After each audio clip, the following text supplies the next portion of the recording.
Hello YouTubers. I just recently did a oil change on the truck, and I took my oil filter and oil to the local garbage dump recycle place. You can dump your recyclables, your small appliances, your old batteries, your paints, your extra garbage you got, and there our local garbage dump has a little spot where they call it I don't know, a restore or something like that, where if you have something that's maybe a little too good to throw in the dump, you put it in there. If someone drives by, sees it, and they want it or could use it, they grab it. So when I took my oil there, I poked my head in the little covered area, and I found this Porter Cable 150 psi oil-free air compressor. And sitting there, it's been taken apart. The cord here is been Mickey Moused, electrical taped, and the ground sort of screwed to the side. So, and then one of the gauges is busted. Two of the outlets here are missing caps or quick connects, which I imagine the second one goes there. So I threw it in the truck thinking that, maybe it doesn't work. Maybe I can scrounge some parts off here for something else, and maybe just even use the tank part as a pony tank if everything in here is hooped. So you are going to get to see if my find is a find or not. So it might get noisy here really quick, or it might just be dead silence. So I'm going to plug it in, and we're going to see if it works.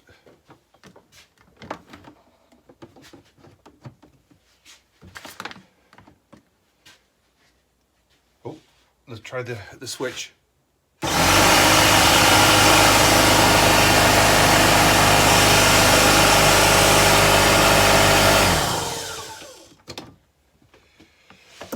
Well, that's a good start. Compressor turns on. It's pumping air.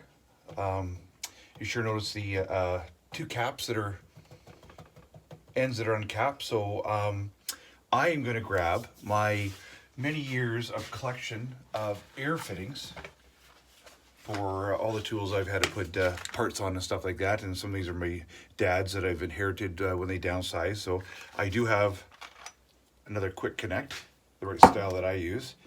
And I'm not sure, the regulator's here, so these would be the outlets. So this was probably just a cap.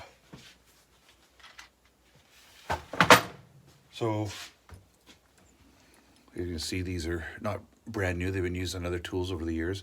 So I am going to throw some Teflon tape on these, put them on here, and then we will see if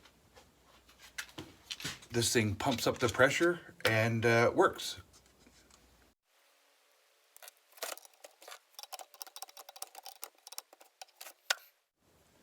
This one's just a bleeder valve.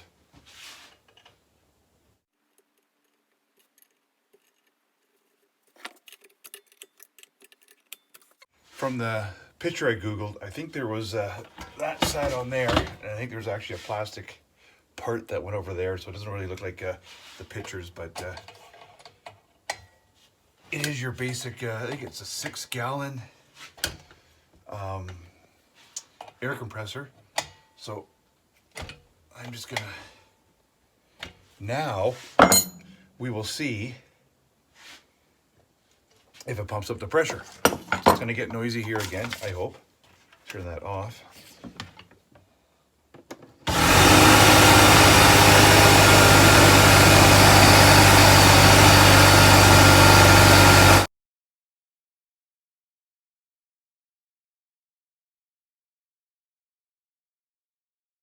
Okay, I plugged this in, ran it, and sorry guys, I'm at the stage where I just had to get glasses. It's annoying as hell. I ran it, it shut off at 150 psi. This gauge, even though it's all cracked, hopefully that focuses for you. It still registers at 150. This one registers just under 150, it says. I am now going to drain this Drain the bottom tank, make sure there's no moisture in there. This is the drain on the bottom. I'm going to open that up and see if there's any moisture and water on the inside.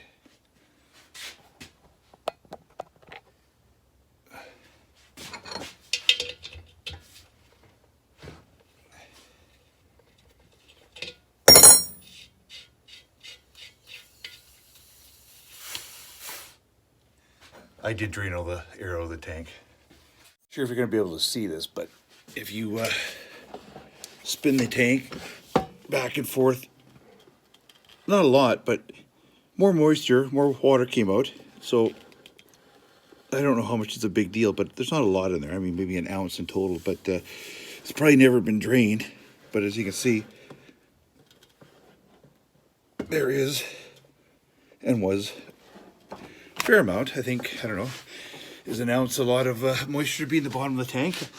I don't know, but that's part of the maintenance to do that.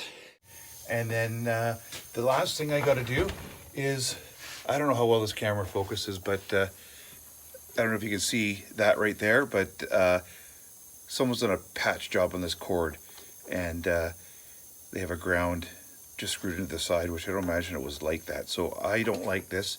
So what I'm going to do is I'm going to pull this apart, and I'm going to put a proper cord on there. After a lot longer than I like to admit, I finally split the plastic apart. The reason that this cord was probably spliced outside of there, and it was probably because the torque screws that were in there were stripped. Someone probably tried to use a Robertson or a Phillips, and it stripped them. It took me quite a while to get them off. But that ground that they had put there when they put a new cord on or repaired the cord, I don't know, they had it screwed into the side of this plastic. There's no metal there, so it was not grounded whatsoever. So my next little thing is I will splice this cord and ground it properly.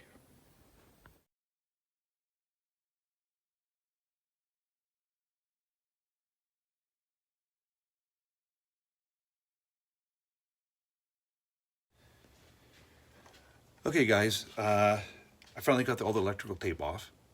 This piece of copper wire that I could see before I split the plastic housing on the compressor, I could see this piece of copper wire that came underneath the electrical tape and was screwed to the plastic housing of the compressor. So as soon as I took off the electrical tape, I realized that someone before me had taken a piece of copper wire, thinking they were trying to ground it.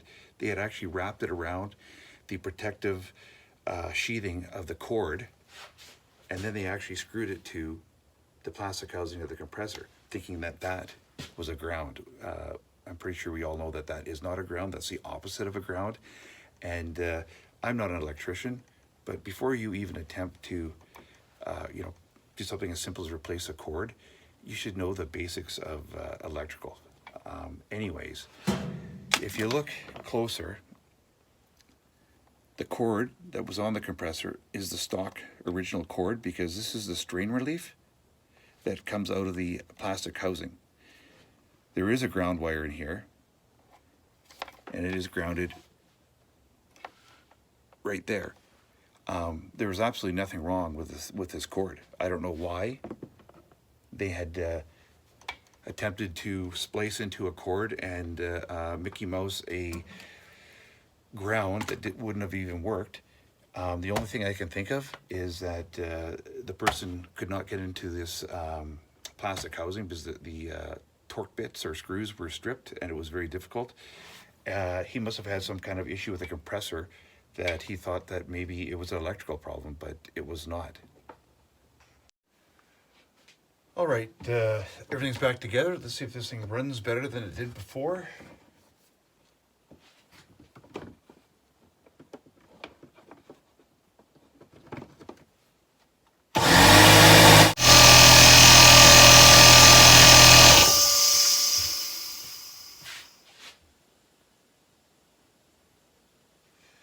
$150 for the tank, $140 after the regulator.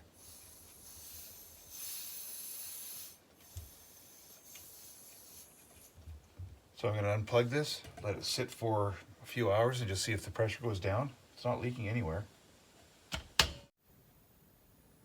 It's been about 4 hours. The gauge for the tank is right where it was just before 150. That's where it cut off.